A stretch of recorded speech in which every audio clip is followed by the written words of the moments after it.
नमस्कार, मी Shailaja audio books and blogs या माझ्या यूट्यूब चॅनलमध्ये तुमचं खूप खूप स्वागत.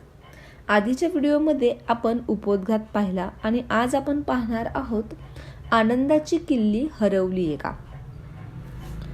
यशस्वी होताना सुखाची गुरुकिल्ली विसरू नका. मालकी हक्क किंवा सोन्या नाण्यात आनंद दडलेला नाही, तो वास करतो आत्म्याच्या ठाई. डेमोक्रिटस. कदाचित जाहिरातरित्या हे सांगण्यात माझं काही चुकत असेल, तरीही सांगायचं म्हणजे नाश्ता असो, भोजन असो व रात्रीचा मिताहार असो, मी दक्षिण भारतातील एक विशिष्ट पदार्थ नेहमीच खातो.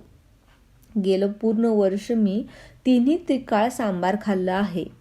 खरं सांगायचं तर मी कुठेही गेलो तरी सांबाराने मला साथ दिली आहे.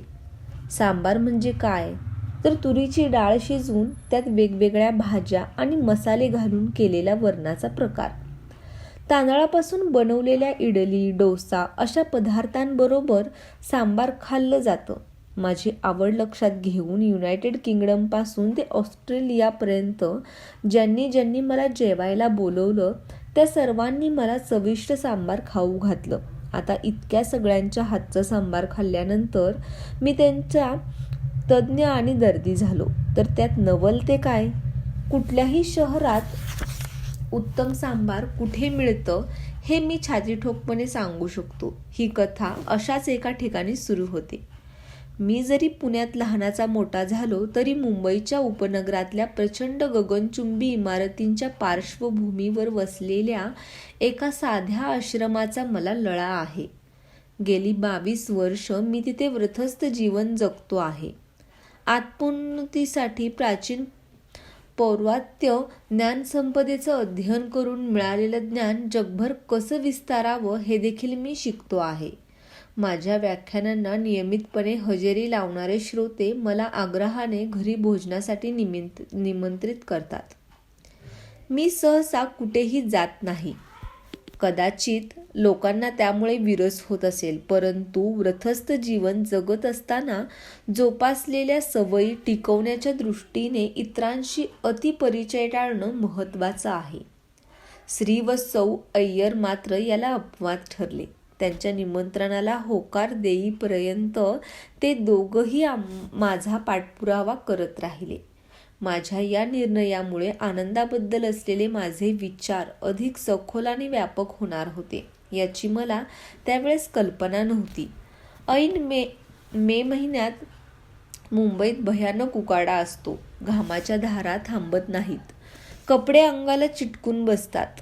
पण ही परिस्थिती समुद्र सपाटीवर जाणवते. वरळीच्या उच्चभ्रू वस्तीत देखण्या गगनचुंबी इमारतीत राहणाऱ्या हरिप्रसाद आणि ललिता अय्यर यांच्या वरच्या मजल्यावरील घरात उकाड्याचं नावही नव्हतं. जसा न्यूयॉर्कचा 5th ॲव्हेन्यू किंवा लंडनची पार्क लेन तसाच मुंबईचा हा वरळीचा भाग. मुलांच्या मोनोपॉली या खेळात मुंबईचं स्थान विकायला असतात. त्यापैकी वरळीचा पॅले रॉयल किंवा ओंकार 1973 या स्थानाला सर्वाधिक किंमत मोजावी लागेल. अशा त्या अतिश्रीमंत आणि भारदस्त ठिकाणी हातात कपरदिकही नसलेल्या मला 28व्या मजल्यावर बसून अरबी समुद्राकडून वाहणाऱ्या वाऱ्याची मजा अनुभवता येत होती. हे भाग्य मला माझ्या यजमानांमुळे लाभलं होतं. अर्थातच मी इथे सर्व पात्रांची नावं बदललेली आहेत. ज्या जोडप्याचं रहस्य मी तुम्हाला आता सांगणार आहे त्यांचा खाजगीपणा जपण्याच्या दृष्टीने हे आवश्यक आहे. आणि मुख्य म्हणजे अय्यरांनी खिलवलेल्या सांबाराच्या तोडीचा सांबार जे मला खाऊ घालू शकले नाहीत त्यांना कुठल्याही प्रकारे अवमानित करण्याची माझी इच्छा नाही. आम्ही जेवायला बसलो. तेथील जमानिमा पाहून मी अवाक झालो. मी आजतागायत कधीही चमच्याने सांबार खाल्लं नव्हतं. इथे तर चक्क 3 चमचे मांडलेले होते. ओकच्या भव्य अशा लाकडी टेबलच्या मुख्य जागी त्यांनी मला बसवलं. इथून समुद्राचं सहज दर्शन होत होतं. टेबलच्या मध्यभागी अतिशय देखणा शोपीस ठेवलेला होता. मध्यान्नीच्या सूर्याची किरणं त्याच्यावरून परावर्तित होत असल्यामुळे खोलीभर लखलखीत उजेड पसरला होता. माझ्याशिवाय कोणाचंही पान घेतलेलं नव्हतं.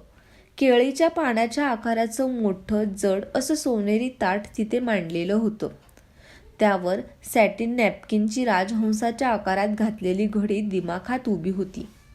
ताटाच्या समोरच्या बाजूला 3 चमचे, माझ्या उजव्या हाताला 2 सुऱ्या आणि डाव्या हाताला 4 काटे मांडलेले होते. 4 काटे?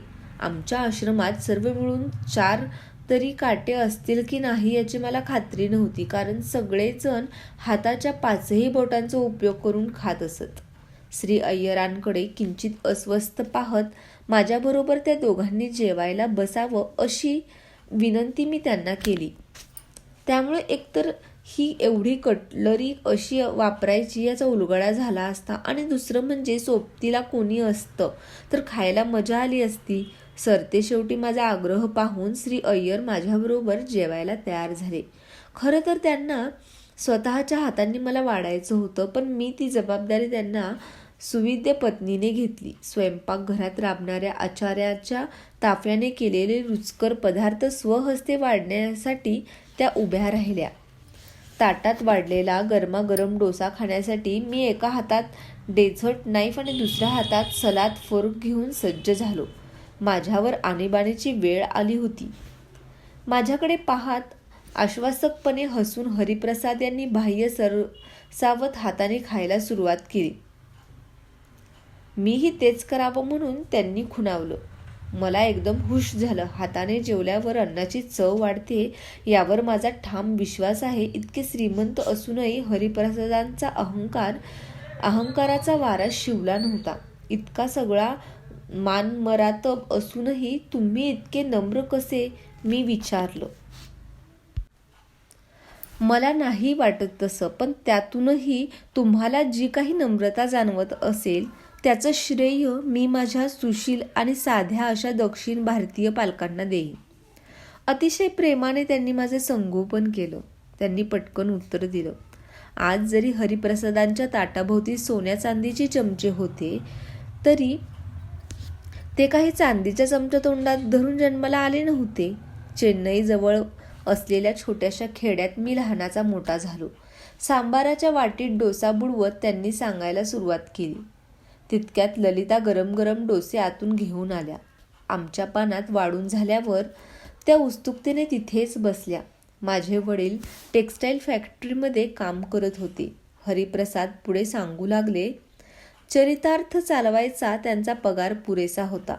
जोडीला त्यांच्या कुटुंबातील सदस्यांसाठी सुती कापड मिळवायचं. शिवलेलं कपडे मोठ्या भावंडांपासून लहान भावंडांपर्यंत सरकवले जायचे. बहीण भावांमध्ये मी सगळ्यात धाकटा असल्यामुळे माझ्या अंगाला नवीन कपडा कधीच लागायचा नाही. आमच्या कुटुंबाच्या आनंदासाठी माझे वडील अहोरात्र काम करायचे. पण आता पाहिलंस का, तुझ्या कपड्यांकडे सर्व भावंडात हुशार असल्यामुळे तुला आज असे कपडे सहज परवडतात. त्यांचं बोलणं थांबवत ललिताने मध्येच म्हटलं. त्यांच्या ताटात तिने गरम डोसा वाढला. एकमेकांकडे पाहून ते अतिशय प्रेमाने हसले. अंगावरच्या गुचीच्या कपड्यात ते विलक्षण राजबिंडे दिसत होते. आई काय करायची तुमची, मी विचारलं. गृहिणी होती ती. आम्हाला शाळेतून आणणं, आमच्यासाठी स्वयंपाक पाणी करणं, आमच्याकडे लक्ष देणं, अडलं नडलं सांगणं ही सगळी तिची कामं होती. केसांचा घट्ट आंबाडा बांधायची ती, परंतु आम्हाला कुशीत घेण्यासाठी तिचे हात नेहमी मोकळे असायचे. आम्हा साऱ्या भावंडांच्या शिक्षणाला तिने प्राधान्य दिलं होतं. उत्तम शिक्षण घेतलं तरच जगायच्या उत्तम संधी आम्हाला लाभतील हा ठाम विश्वास तिला होता. तिचा विश्वास योग्यच होता, मी म्हणालो. माझं बोलणं बहुतेक हरिप्रसादांच्या कानावर पडलं नसावं. ते पुढे म्हणाले. मुंबई IIT प्रवेश घेऊन तिथे सातत्याने उत्तम कामगिरी करणाऱ्याचा ताण मला आजही जाणवतो आहे. पण त्यामुळेच हार्वर्ड विद्यापीठात मला विनासायास प्रवेश मिळू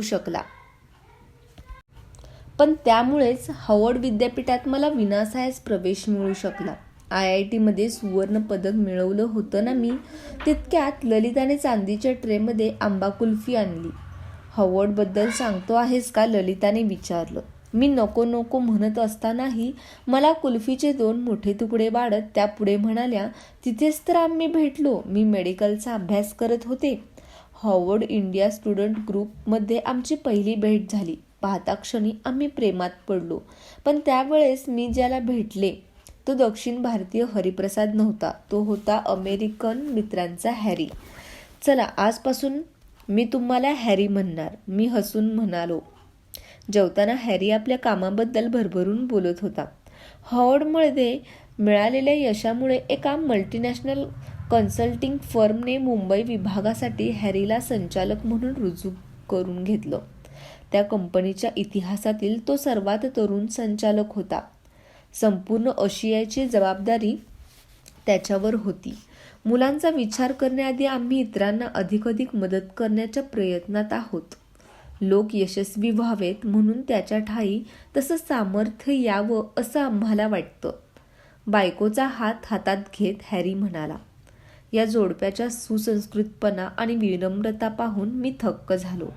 ललिताच्या हातच्या उत्कृष्ट सांबारामध्ये नक्कीच त्यांच्या प्रेमाची ताकद एकवटली होती. म्हणूनच इतकं चविष्ट लागत असणार. वा, अगदी आखंड भोजन झालं. सर्व पदार्थ अतिशय उत्तम होते. मी त्यांना दाद देत म्हटलं, मला थांबायला आवडलं असतं, पण आश्रमात एक मीटिंग आहे तासभरात. माझ्यासाठी जरा कॅब बोलवता येईल का? मी विचारणा केली. कॅब? काहीतरी काय? माझ्या बोलण्याने हॅरी बहुधा दुखावला गेला. हे पहा, आश्रम इथून जेमतेम अर्ध्या तासाच्या अंतरावर आहे. मी सोडतो ना तुम्हाला, प्लीज. हॅरीकडे मर्सिडीज आहे हे मला आठवलं. त्यातून मी पटकन पोहोचलो असतो. नाही म्हणायचा प्रश्नच नव्हता. अत्यंत सुग्रास भोजनासाठी ललिताचे पुन्हा एकदा आभार मानून मी त्यांचा निरोप घेतला. मला नमस्कार करत तिनेही माझे आभार मानले. तेवढ्यात तिने ओटीपोटावर हात ठेवलेला मला दिसलं. तिला बरं वाटत नव्हतं का? पण हॅरी आणि मी बोलण्याच्या नादात होतो. एलिव्हेटरमध्ये बसून आम्ही झटक्यात गॅरेजमध्ये पोहोचलो. काही क्षणात आम्ही आभाळातून पार पृथ्वीच्या पोटात उतरलो. एलिव्हेटरची दारं उघडली. त्यातून बाहेर पडत असताना हॅरी अस्वस्थपणे खिसे चाचपू लागला. सहसा खिशात मोबाईल न सापडल्यावर लोकांची अशी प्रतिक्रिया होते. मी माझ्या किल्ल्या विसरलो आहे असं म्हणत त्याने पुन्हा एलिव्हेटरचं बटन दाबलं. आलोच 2 मिनिटात असं म्हणून तो पुन्हा 28व्या मजल्यावर गेला. आता त्या रिकाम्या गॅरेजमध्ये मी एकटाच होतो. मी तसाच चालत पुढे गेलो. गॅरेजमधले ऑटोमॅटिक दिवे लागले. तरुणाईला भुरळ घालणारा स्वर्ग माझ्यासमोर होता. नजर जाईल तिथे सुंदर, आधुनिक आणि अलिशान गाड्या दिसत होत्या. लहानपणी मला गाड्यांची किती आवड होती ते मला एकदम आठवलं. अचानक माझं लक्ष तिथल्या फेरारीकडे गेलं. तिचा रंग माझ्या कफनीच्या रंगाशी मिळताजुळता होता. तिच्या काचेत पडलेलं माझं प्रतिबिंब बघून मला हसू आलं. हॅरीची मर्सिडीज मात्र कुठेही दिसत नव्हती. तितक्यात एलिव्हेटरचा आवाज आला. हातातल्या किल्ल्या फिरवत हॅरी घाईने माझ्यापर्यंत आला. तेवढ्याने त्याला दम लागला. तुझी मर्सिडीज कुठे आहे? मी उत्सुकतेने विचारलं. दुर्दैवाने विकावी लागली मला ती. मुंबईच्या रस्त्याच्या मानाने तिची चॅसिस चांगलीच खाली आहे. ती विकून मी लेक्सस घेतली. मी असं ऐकलं आहे की लेक्सस असणं हे सभ्य पुरुषाचं लक्षण आहे. मर्सिडीज विकून लेक्सस घ्यायची फारच मोठी समस्या होती तुझ्यापुढे. माझ्या बोलण्यावर आम्ही दोघं खळखळून हसलो. अगदी जीवष्टकंठस्थ मित्रासारखी.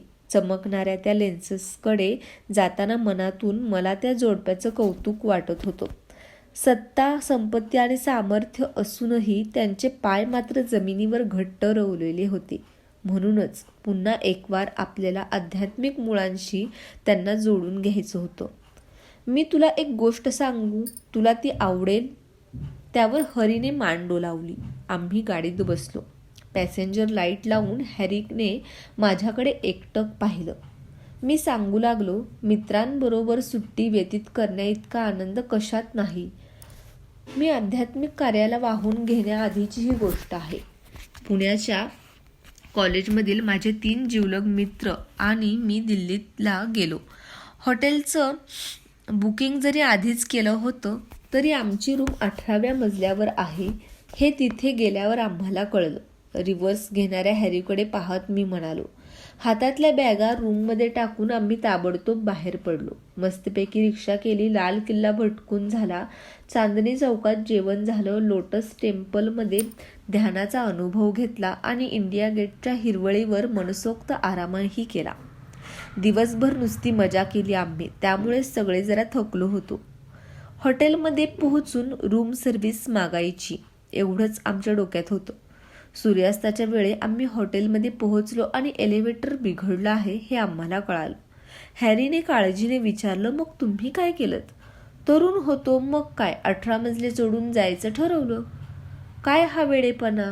मला जर असं चालतं घरी जावं लागलं तर मी माझी जिमची मेंबरशिप रद्द करेन. कदाचित ललिताला पाठुंगोळे घ्यावं लागेल मला. हॅरीने तेवढ्यात जोक मारला. प्रचंड दमलो होतो आम्ही, पण जेव्हा आपण आनंदात असतो तेव्हा श्रमाचंही काही वाटत नाही. मित्रांबरोबर हास्य विनोद करताना आणि गप्पा मारताना सगळं सोपं वाटतं. पटतंय मला अनुमोदन देत तो म्हणाला, एवढ्या कोणत्या विषयावर बोलत होतात? विषयाची काय कमी, कुठे जोक सांग, कुठे एकमेकांची थट्टा कर, असं करत आम्ही एक मजला पार करत होतो. त्याबद्दल कोणाचीच तक्रार नव्हती. जसे आम्ही 15व्या मजल्यावर आलो तसं आमच्या लक्षात आलं की आम्हा सर्वांमध्ये थोडा स्थूल असलेला आमचा एक मित्र जरा गप्प होता. काय झालं, ठीक आहेस ना, मी त्याला विचारलं. कुठे काय, चांगला आहे की मी? त्यानं बेधडक उत्तर दिलं, मला वाटतं प्रत्येक ग्रुपमध्ये असा एकतरी चमत्कारिक आणि विलक्षण मित्र असतो जो सगळ्यांना हसत ठेवायचं काम करतो. आमच्या ग्रुपमध्ये हा मित्र तसा होता. माझे सगळेच मित्र विलक्षण आहेत, हॅरी उत्साहाने म्हणाला. म्हणजेच तू एकटाच गंभीरराव असणार? मी हॅरीला चिडवलं. तो गप्प का आहे हे सांगण्यास आम्ही त्याला भाग पाडलो. सुरुवातीला तो जरा अडखळला, मग मात्र तो एका दमात म्हणाला, एक गंमत ऐका. माझ्या रूमच्या किल्ल्या मी रिक्षात विसरलो आहे. हे ऐकताच आमचे चेहरे उतरले. नुकत्याच भेट दिलेल्या लोटस टेम्पलमध्ये आम्ही अहिंसेचं तत्त्व शिकलो होतो, परंतु उद्भवलेली परिस्थिती पाहता अहिंसा पाळणं आता शक्य नव्हतं. त्यानंतर उरली शक्ती एकवटून आम्ही रिसेप्शनकडे जाण्यासाठी जिने उतरू लागलो.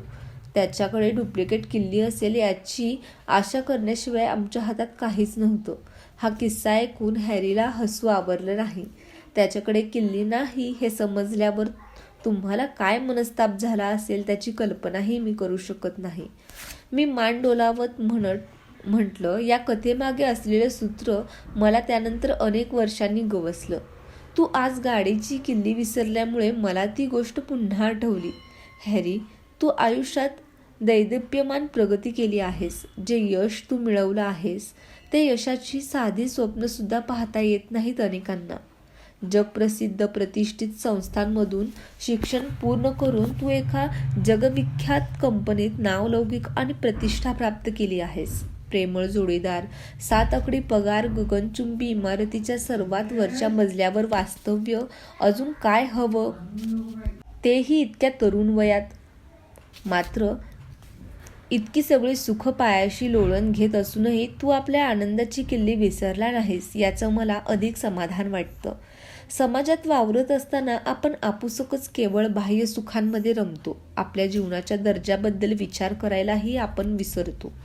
परंतु तू मात्र विसरला नाहीस हे पाहून मला दिलासा मिळाला आहे.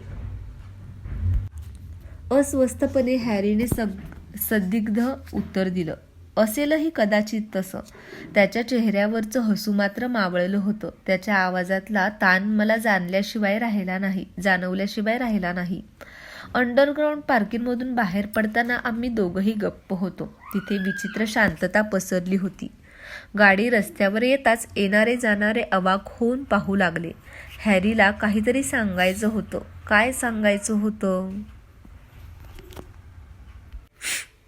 आता पुढचा भाग आपण पार्ट 2 मध्ये पाहणार आहोत.